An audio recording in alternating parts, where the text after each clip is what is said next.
The water is safe to drink. This week, we learned that the eggs at Pip are the only things that are going to be scrambled on Whyte Avenue. Plus, the Quarters CRL isn't doing so well, and the city wants you to build the budget. Hi, I'm Mac. I'm Stephanie. And we're Speaking Municipally. Welcome back to Speaking Municipally, episode 349. I suppose technically Pip is not on Whyte Avenue, but that's okay. It's the closest to what we will be discussing. Absolutely, and we're going to get into that. But first of all, the water is safe to drink. If you've turned on the faucet recently, you might have smelled that chlorine smell. It first hit me on Saturday, and I thought it was because I was in the pool in the morning. But no, it's actually spring runoff. EPCOR says this is normal. There's just more organics in the water at this time of year. I think it'll go on longer because of this snow and then warm and then snow and then warm and then snow and then warm season we seem to be having. But anyway, if you like the smell of chlorine, yay for you. And if you don't, it's short-lived and you can drink the water. It's perfectly safe. We have great tap water here in Edmonton. Everyone says this. Yeah, it's one of the things that makes Edmonton, I think, a little special. Sunshine and really, really good tap water. All right, we're going to get into the Whyte Ave stuff, but first, we have an ad for you this week. This episode is brought to you by Good Morning, one of Canada's largest mattress retailers, founded right here in Edmonton. Good Morning's flagship retail store is now open at 170th Street, Mayfield Common Shopping Centre. It's the best place to see, touch, and test the best mattress collection in Edmonton, from the best-selling Douglas to the award-winning luxury Logan & Cove mattress. Staff at the store don't work on commission. There's no haggling. The price in the store is identical to the price online, and you can take home your mattress the same day. Best of all, the company's famous risk-free sleep trial, up to 365 nights, applies to in-store purchases just as it does online. Learn more at goodmorning.com. That's goodmorning.com.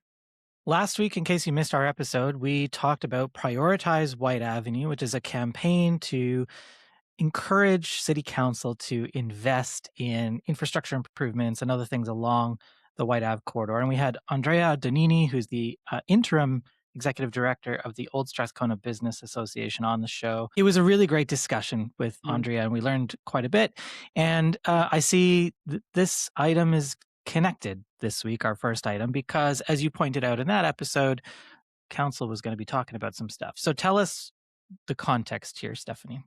So the context is that I was working on my story about, some Whyte Ave improvements. On Monday, March 23rd, Urban Planning Committee made some decisions. We will get into those, but I don't want to bury the lead here because something very drastic is happening on Whyte Ave, in my opinion.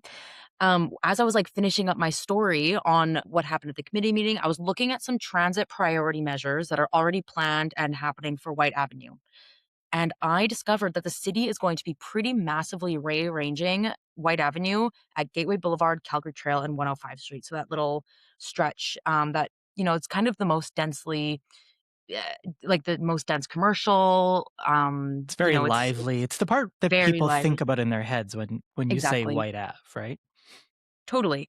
So the change that caught my eye is that the city is taking out the scramble crosswalks on Whyte Ave. I know. I am upset about this, but just in case somebody's listening and they don't know what a scramble crosswalk is, maybe make that clear for folks. Yeah, so at a scramble crosswalk, all the vehicles stop, allowing pedestrians to cross the intersection in any direction, including diagonally. So it separates vehicle traffic and pedestrians entirely. The intersection goes through three phases. It's east-west traffic, north-south traffic, pedestrians. So, and it makes it safe because pedestrians and vehicles never share the space. Whereas at a typical intersection, if you are crossing and someone is turning either right or left, they have to cross the crosswalk while you're in there, and they're they could be waiting for a spot between pedestrians to go. However, with a scramble crosswalk, that it removes that conflict point entirely. So yeah, when I saw that they were moving the scrambles, that was all the information that was on the website, and I was so shook, and I thought there's got to be more information here. There's got to be something else that's happening. I'm sure that just taking out the scrambles is not the whole story. So I reached out to the city. I spoke to Shafayette Hussain, who is the engineering project manager with transportation planning and design at the city. And yeah, my instinct was right. They're not just converting it back to a typical crosswalk and saying everyone man for themselves. They are implementing turn restrictions. So there will be no right turn on red at these intersections. And there will also be left turns only with an arrow. So the only time that cars will be turning across the crosswalk while a pedestrian could potentially be in there is if they're doing a right on green. So yeah, Mac, you said you're a little upset. What are your thoughts on these changes? Well, first of all, just a clarification, the rationale that, the city provided to you for this change is, do they think this will make it safer? Is this about traffic flow? Why would they take the scrambles out? Yeah, it's said to be a transit priority measure, which the a transit priority measure has two separate but related goals. One is in the name, it's to give transit the priority. And we will get more into other changes that are definitely very much a transit priority measure. Uh-huh. Um, but the removal of the scrambles is simply just to speed up the buses. And at the same time, it speeds up all the other traffic along the avenue, like private vehicle drivers as well. Combined with all of the changes that are happening, that we will get into, Hussein said the analysis from the city estimates it will reduce delays by between 30 and 50% at these intersections. Which, depending on your goal, maybe is good. If you want to slow down traffic because it's safer, then that's maybe not a good goal. Scramble crosswalks have been, I think, a hugely successful addition to our infrastructure in Edmonton. There's a couple that are along Whyte Avenue or have been along Whyte Avenue, and there's some downtown too. So I use one every single day here at 104th Street and Jasper Avenue. It's really fantastic.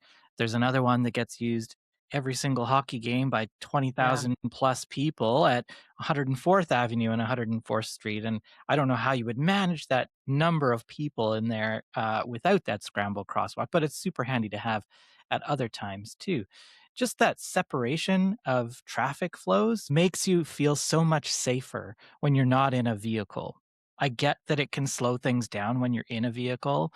If anyone has driven down 104th Avenue, at any time in the last couple of months, you've really experienced this because they've changed all of the signals so that the phases are more independent, kind of like they are in a scramble crosswalk. And so that means you could end up waiting a little bit longer before it's your turn to go. But it makes such a difference for safety.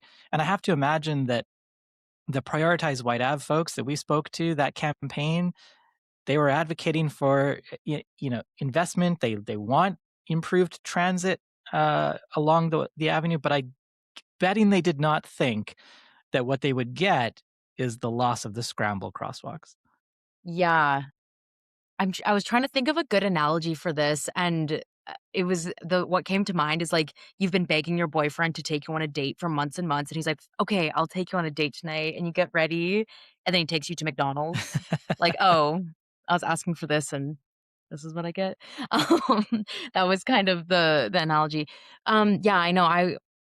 So And to take that a little bit further, it's like there's nothing wrong with McDonald's. I like McDonald's, but it's not what you were expecting, right? yeah. And same thing here. It's like, okay, we're getting some transit priority measures, but that's not what we were expecting. So what you're saying really aligns with what I heard from Paths for People. I spoke to the board chair, Brandon Kwong, and he said the group is gutted to be losing the scrambles. While the new configuration does maintain the separation between vehicles and pedestrians in most instances, except for the right turn on green, the group questioned why the city would revert to traditional crosswalks in an area with high pedestrian volumes, especially because last year the city reached its highest number of traffic deaths in a decade. They shared with me a letter that they wrote to the city opposing the changes.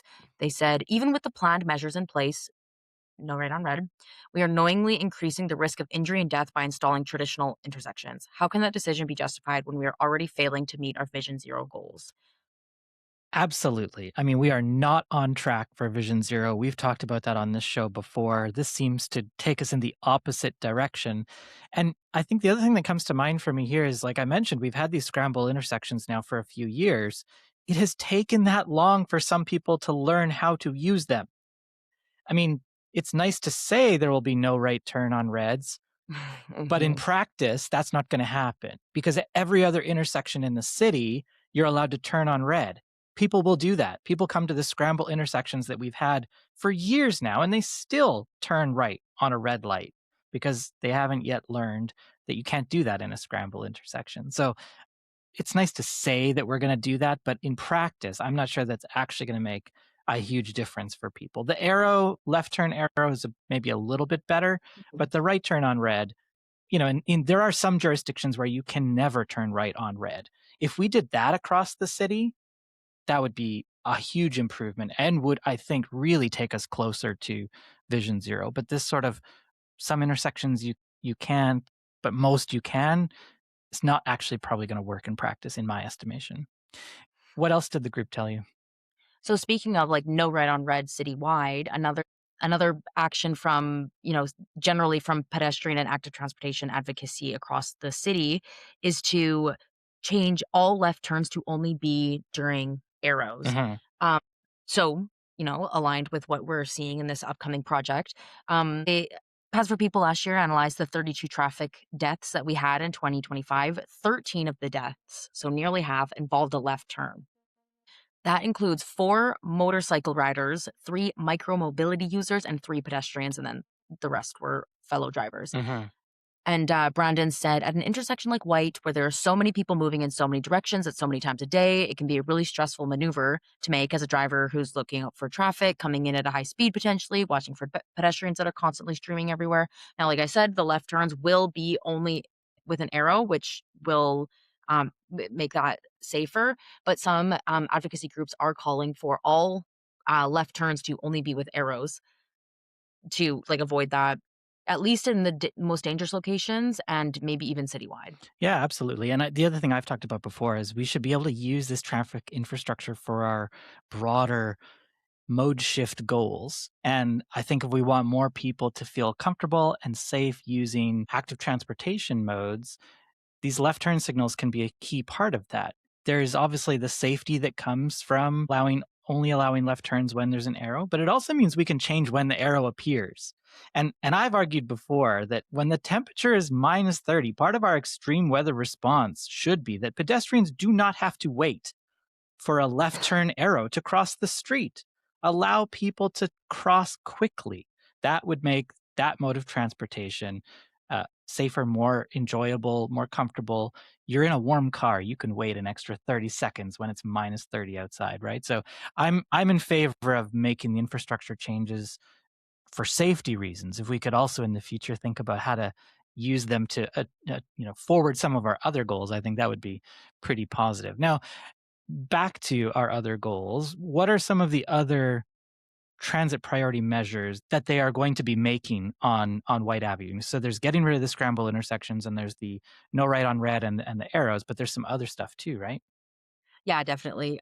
So they're going to be getting rid of, in this little stretch, they're going to be getting rid of like the bus pulling out and then entering back into traffic.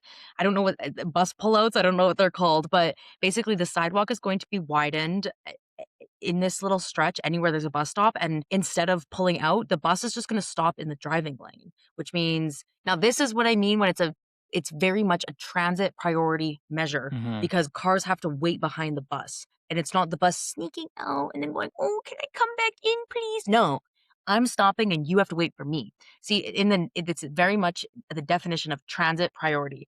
I know people gonna be mad about this one though. I love this one. I experience this in the winter every day on Jasper Avenue. So when you're heading west at 112th Street and Jasper Avenue, there is a bus stop, and I believe they changed this in recent years so that it is exactly like this. The bus no Mhm, longer has to pull in; it just stops in traffic. If you're in the lane behind it, you've got to wait until the bus goes, and that means the bus doesn't have to do this in and out thing. Across the street on 111th, when you're going east, they don't have that. The bus has to pull in and then pull out. And I think at that stop, it's probably because when you have multiple buses servicing that mhm. stop, it's a little bit harder to do and you need some room for the buses to go.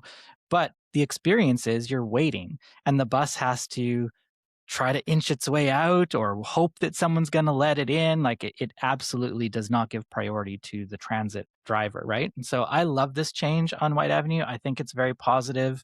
It's better for pedestrians as well because now we end up with actually a bit of a wider sidewalk, which is Mhm. fantastic for that area of Whyte Avenue that is so full of people walking to the businesses and all of that. Uh, Makes room for bike parking, which we've talked about on this show before. actually is a positive for those businesses. People will bike there if there's a place to lock up their bike. And so these wider sidewalks make those kinds of things possible. So I'm a big fan of this as a transit priority measure. Okay, so we've got a few transit priority measures coming to Whyte Avenue. When is this happening? So, the city told me that construction could start anywhere between the summer and fall of this year. The designs aren't finalized yet, so they're not 100% sure when, and they also don't have a contractor yet, so they don't know when it's gonna be done. So big question mark, but it's looking like the last day for us all to scramble is gonna be some time in the next 6 months or so. Scrambled egg party. That's what we got to do. Oh, I was actually thinking, I genuinely want to hold a funeral for the scrambles and, like, just walk diagonally across these. I'm so serious, listeners, if you are interested in this, let me know, and we can, like, organize a little party, and it'll be fun. And eat scrambled eggs. Ooh, that's oh, I don't like that actually. I love scrambled eggs. Like I'm down for this party. But, like, outside on the road with all the cars going by, it's a Oh, bit of a why cursed not? way to eat scrambled eggs. Did council discuss the scramble crosswalks at all during this item? Like you said, they haven't picked the construction project. Like it sounds like they've made the decision, but it hasn't been implemented yet, which to me suggests there's time for a council motion to say, don't take out those scramble crosswalks. Yes, so this is one of those things that I think the city kind of, like, just put on the website and was like, "We're not making an announcement about this. Let's just" you know what I mean? Like, I don't wanna accuse anyone of, like, hiding information because they did put it on the website, but, I think that they know that the active transportation community was not happy with this change. Right. And, I do know that the ward counselor, Michael Jans, knows about this and, is not super thrilled about it. But it just doesn't the idea that I got from Paths for People and from, people at my insider sources is that it's it's a foregone conclusion and it's not gonna change. Well, that's unfortunate. Stephanie, you live in the area, right? So, Yeah. I mean, this is going to affect your personal experience as well, right? Yeah. So when I first saw this, when I just saw that they were taking out the scrambles and that, and before I talked to the city and got more information, I was like honestly pretty devastated because it is already so scary crossing the street in the Strathcona area. Just a few weeks ago at an intersection a few blocks away from this area without a scramble towards the east side, I witnessed the immediate aftermath of a pedestrian who was hit by the driver of a car who was turning left while she was in the crosswalk.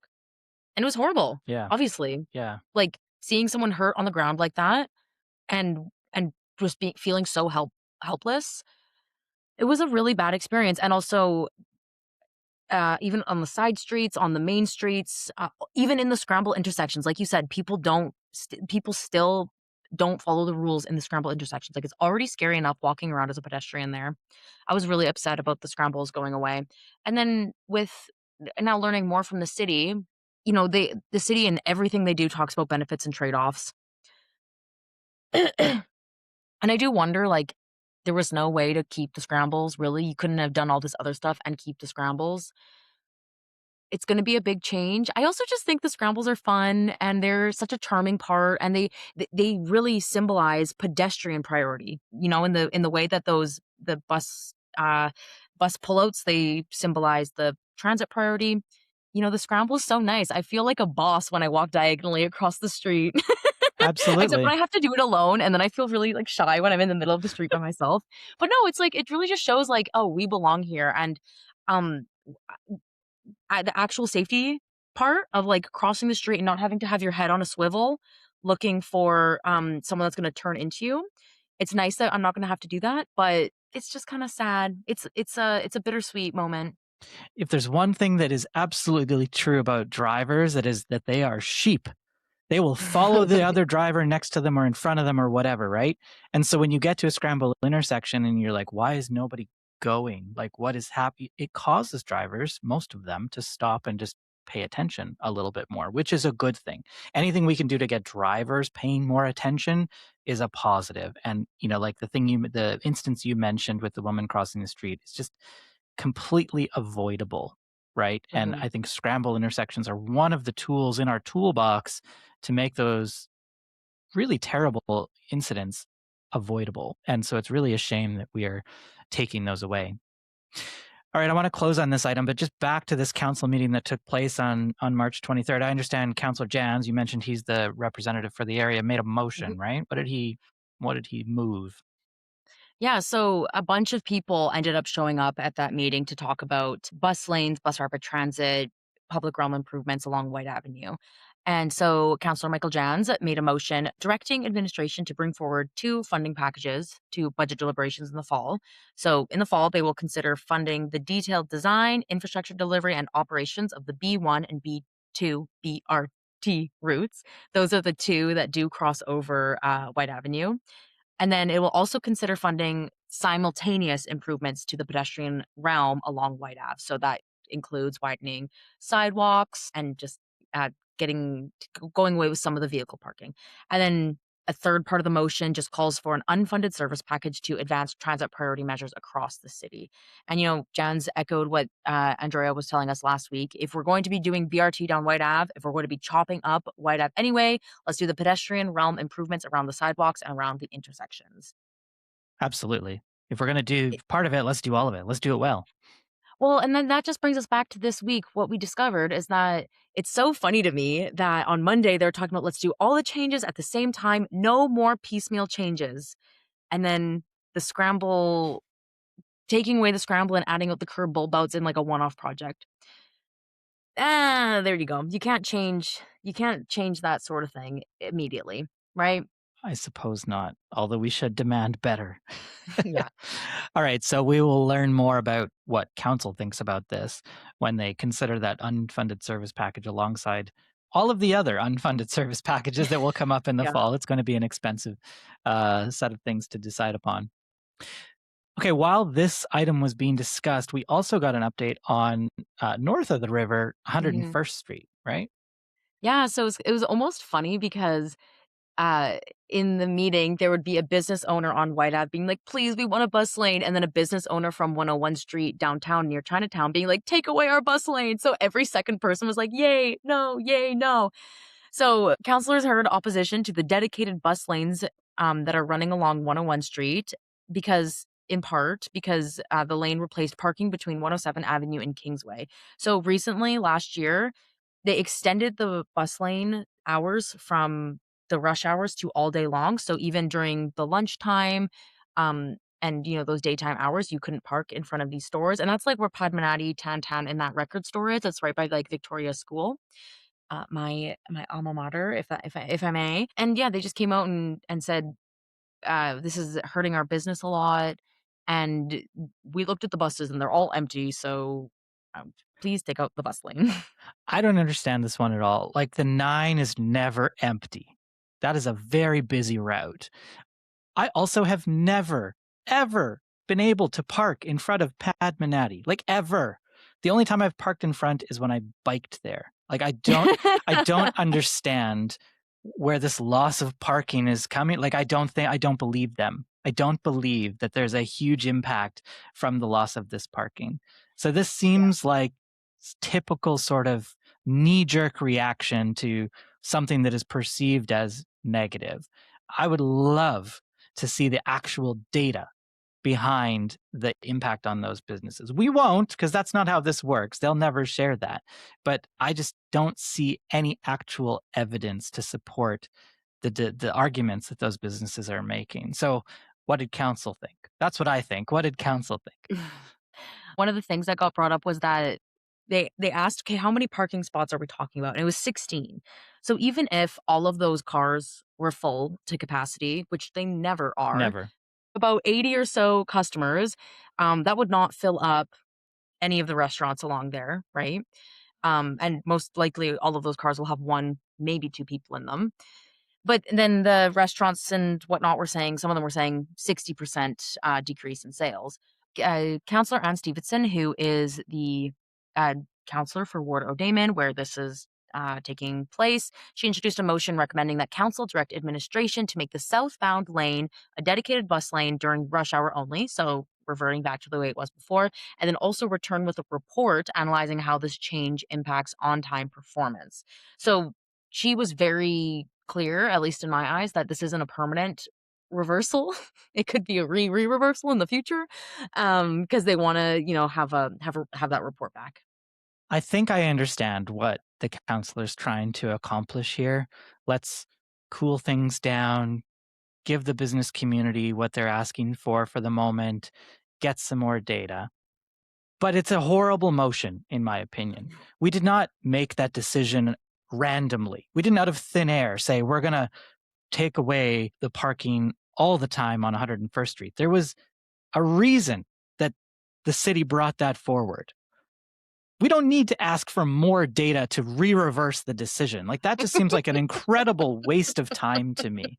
Right? I don't understand why she would think this motion is a positive thing. I see in the reporting that Councillor Stevenson said, I think we can support businesses while still continuing to support consistent bus movements. Yes, I agree, but that doesn't mean we have to take away the priority bus lanes. And then the other thing she said is, I don't know if I'm seeing the gains in on-time performance for buses that would justify the loss of these parking spaces during the off-peak hours. So maybe I am wrong. Maybe there is actual data here to support that these priority bus lanes are not having the intended effect or intended impact. However, I would say, just like I question the 60% from the businesses, like, are they accounting for the seasonality of their business and the fact that this has happened in the dead of winter? I don't know. I would question whether or not we've had enough time to adequately measure the impacts to on-time performance for buses. So again, I'm not in favor of this motion. I don't think it makes sense.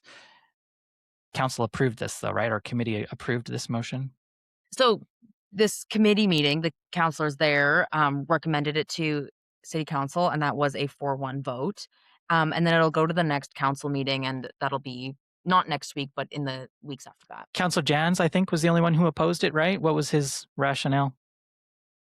Basically, what you were saying, and you know, Jans is a big bus guy.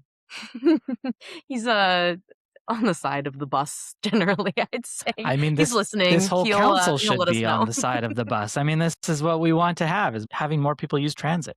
Okay, before we move on to a totally different topic, let's just stick with Whyte Avenue for one more minute here. You noticed something pretty interesting along Whyte Ave. Yeah, so I was driving in a car telling my friend about the scramble crosswalks, and I went, and she was like, "What?" She thought that I saw someone that I, like, hated, like an ex or something. No, what I saw was scaffolding at the Army and Navy building. Something is happening, and, there's very limited info, but yeah, there's scaffolding up, and there's also, like, the rezoning application placard in a very inconvenient spot that's, like 20 feet up in the air. I was like, I went and like took a picture of it. I was so excited. But they're applying for a rezoning. This is all going to be super like dry and paperworky. But currently, one zone applies to this real heart of Whyte Ave that we were talking about. So between Gateway and 105 Street. And it's really strict to maintain the Whyte Ave that we love. So you have to build buildings right up to the sidewalk, no drive throughs, obviously. That sort of thing. So the rezoning, if approved, would create a new area within the zone for the Army and Navy building. And then it says it adds the potential of a single business in the building by removing the floor area and public space maximum for the former Army and Navy building. There's not much more information about this. This might not be any actual change. It might just be, like I said, very like bureaucracy. They have to do like little titchy like direct control zone changes to do anything. So I wouldn't say like, oh my gosh, they're putting a single business in the Army and Navy. Like, I don't really know what it means, but the target public hearing is April 27th. So mark your calendars, I'll be tuning in to see what's going on. Yeah. That's very exciting. I remember the last time we talked about this, I think it was last summer, there was some reporting that something was going to happen, and you were like, there's no chance. Yeah. Yeah, the representative for the letter investments or leader or the reporter for CTV was like, "Is this going to be the last summer where there's no action at Army and Navy?" And the guy said, "Yes." And I said, "No." But I could have been wrong. At least there is scaffolding and like plywood up around it. There's So we'll something. see. There's something. There's movement. Okay. Yes, something's happening. Well, something hasn't really been happening down in the quarters. So, shifting gears here back north of the river, back to downtown, or a little bit east of downtown, the Quarters CRL is one of our community revitalization projects in the city of Edmonton. And I understand executive committee had a look at the latest figures for that CRL. What did we hear?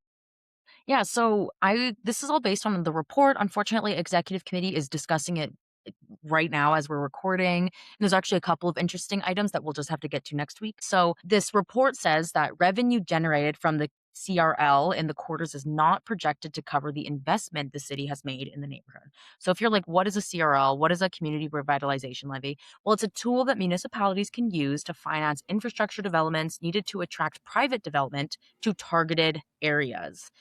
We have one in the quarters, we have one downtown, and we have one in Belvedere here in Edmonton. And the idea is that the investment that they make into, new parks, infrastructure under the ground, stuff like that, the investment will be paid back through the property tax uplift of new developments that are attracted there. So if you want to look somewhere where it's working really well, go downtown because there's O'Damon Park, there's like underground infrastructure improvements. All of this was funded by the CRL, and now we see a ton of new developments going in around there. So far, since 2012, the Quarters CRL has funded $100 million in what they call catalyst projects. That includes the armature, which is that green street, kind of nice cobblestoney street, upgraded drainage servicing, Kinistinaw Park, and the adaptive reuse of city-owned buildings into new art spaces. The report said that the improvements have attracted more than $450 million in private development. However, the revenues are still expected to be about $63.6 million short of covering the outstanding costs of the catalyst projects. And it also said in the report that no further capital projects can be funded through the CRL in the quarters, understandably. So, Mac, what are your thoughts on this? Well, I think my first thought is no surprise here. I think many of us flagged this as the most likely outcome when City Council was first discussing and first approving the downtown CRL. It was pretty plainly obvious that you had another CRL right next door that would be less successful if you approved the downtown CRL. So we had the Belvedere one first, we had the quarters second, and then we ended up with the downtown one or the Arena Entertainment District one third. And I think it was pretty obvious that those two things were probably going to compete for relatively limited private investment. Like in theory, we're going to attract private investment from outside the city. And one of the main functions of a CRL is to consolidate investment within the city into a specific area, but it doesn't magically invent new businesses that are going to invest, right? Like it doesn't have money Mhm. growing on trees. Like it's coming from some other place. And so it seems unlikely that, it was going to be just as successful as the downtown one. Another thing that I think is now really obvious in retrospect is that CRLs in Alberta, which there haven't been really any new ones, but for the ones that we've had in the past, are most successful when you go into it with an ace in the hole. The Rivers Mm, District down in Calgary had the Bow Building, which for a time was the tallest tower in Calgary, that beautiful crescent building that was going to be built. And that was what made that Rivers District CRL financially successful. Here in Edmonton, we had the arena and the Stantec Tower and the hotel. Those things were going to get built because of this CRL. And those private developments will provide a good chunk of the tax uplift that is needed for the CRL to be successful. We did not have that in the quarters. We had the hotel, the tiny hotel there, but that's not a big enough project to carry it. We didn't have an anchor private investment project in the quarters. And the quarters is a little bit different than, the Fort Road one, the Belvedere one, where the city owned a lot of that land. And that one I understand is going to be closer to breaking even, or maybe even will be a mhm, little bit profitable. But, the quarters had all of these disadvantages. No anchor private investment project, the downtown one right next door, and that's to say nothing of all of the sort of negative things that already mhm. existed in that area that are kind of independent of whatever the city does from a CRL point of view. So it doesn't surprise me, is my initial reaction to this. I will say I'm very happy and excited about many of the things that have gone into the quarters. I think Kinistinow Park is amazing. It's such a great amenity to have built there. We do have the LRT operating now, the Valley Line through there, and there's an at-grade station, which is fantastic. It's really unfortunate that it goes down through the tunnel and that we break the community up a little bit. I think that really is a negative for the potential success of what the quarters could be. But there's a lot of good things too. When this was first envisioned, I think the city said there would be 20,000 people living in the quarters by 2035 or 2030, and that would have been incredible. I don't think we're anywhere close to that. So it's really unfortunate that it's not only going to not get us to those residential targets and that it's not going to break even, but that we're probably going to have to, cover the investments that we've made here, in other ways. So what did the city say about that? How will it address this financial gap? Yeah, so they came up with a couple of revenue projections and they were all pretty grim. And they said that after the CRL ends, the general tax revenue in the quarters could cover the outstanding debt by 2041. Okay, so not as bad as we're thinking, but still not what we envisioned. Yeah, I mean, you this is partially a worst case scenario. Like it's quite sad to think that they put all of this money in and like no there's no takers. Like I think of the armature, which like I would love to have something like the armature in my neighborhood. I think it'd be lovely. And then you look at if like you look at it in Chinatown or in the quarters and there's just nothing around. It's just like acres of parking and empty lots, and there's like a couple of historic buildings along it, but I don't think that there's anything going on with those. And it's like quite sad. And it's just it is like a really wicked problem. I don't know what can be done about it. I really appreciate all of the context that you gave because I was in high school when these were being originally approved. And I think that the quarters has such a particularly a hard time. It's almost like so deep in the hole with the social issues and the really unfortunate homelessness and mental health and addictions issues that it's just so hard to pull out of that hole. And like a pretty sidewalk isn't going to do that. And the other thing about attracting private investment is just that it's not like there's a lack of options for land in downtown, in other Mhm. parts of the city that are nearby that are perhaps more attractive for other reasons. I think the Quarter CRL could have made a lot of sense if we didn't have the downtown CRL at the same time, or if we're looking ahead into the future. Like maybe if the CRL there had started 5 years from now, when we've built up, as you mentioned, around O'Dayman Park, some of these other downtown parking lots are gone. There's less land available right in the core. Perhaps being immediately adjacent becomes a little bit more appealing. So maybe we'll get there, but it's unfortunate that things have gone kind of off the rails on the CRL from where we all envisioned and hoped that it was going to be. All right. Well, anything else we should know about this quarter CRL? Yeah, so like I said, council's executive committee is talking about this right now. So after this recording, I'm going to go and watch that meeting. And we can, if anything comes out of it, we'll update you. I don't know if there will be or if there can be anything new. I mean, it's just an update. There was some talk last year around the time that they were extending the downtown CRL to do the van park deal. Apparently, they were also talking about potentially extending the quarter CRL. So maybe there will be a motion out of that. Maybe I don't know. So yeah, we'll update you on that and all the other interesting stuff that's happening at executive committee next week as well, because there's no council next week. So perfect opportunity. Sounds good. Well, maybe the CRLs will come up in the fall in the context of the budget. And we've been talking about the 4-year budget coming for a while now, but the city is starting to do some consultation related to the budget. Yeah, I saw the headlines this week of Andrew Knack wants to hear from you. Yeah. The city of Edmonton has launched 3 ways to get involved in the 2027 to 2030 budget ahead of the deliberations in the fall. So yeah, there's 3 things. There's a mock budget balancing tool. So you have to, increase taxes or decrease taxes, and then as a result, increase or decrease funding to services. And then I think you can actually submit it and they'll get like your input. who knows how much they will take that into consideration. And then there's also a survey going on where you can highlight your top priorities in social services, construction things, user fees, all of that good stuff. But then also there's going to be drop-in sessions throughout the month of April in all 12 wards held at schools, rec centers, community halls, etc. And I'm pretty sure, at least from my understanding, the ward counselor and Andrew Knack are going to be there. Amazing. So you'll get to bend their ear and say, give me some funding for blah, blah, blah.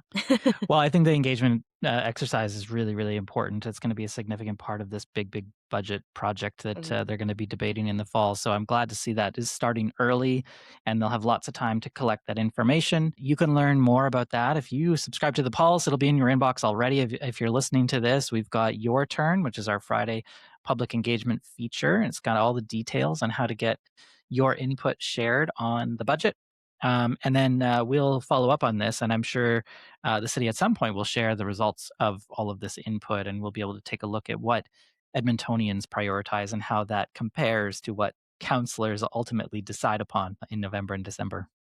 Well, Stephanie, it's a sad one for scramble intersections, but there's other priority measures coming, so we'll have to wait and see whether those turn out to be a positive. Yeah. And then we'll plan that party. I'm down for some scrambled eggs on the street. Okay. Let's do it. Oh my God. I just keep thinking maybe we'll do it during the summer. And when like sometimes it's hot enough to fry an egg on the ground. Maybe. No. Stay tuned for the Speaking Municipally scrambled egg party on Whyte Avenue. Maybe we can avoid Troy. Oh, that'd be so fun. He would make it a party for sure. Yeah. That'll be in the summer. We'll be back next week with another episode. Until then, I'm Mac. I'm Stephanie. And we're Speaking Municipally.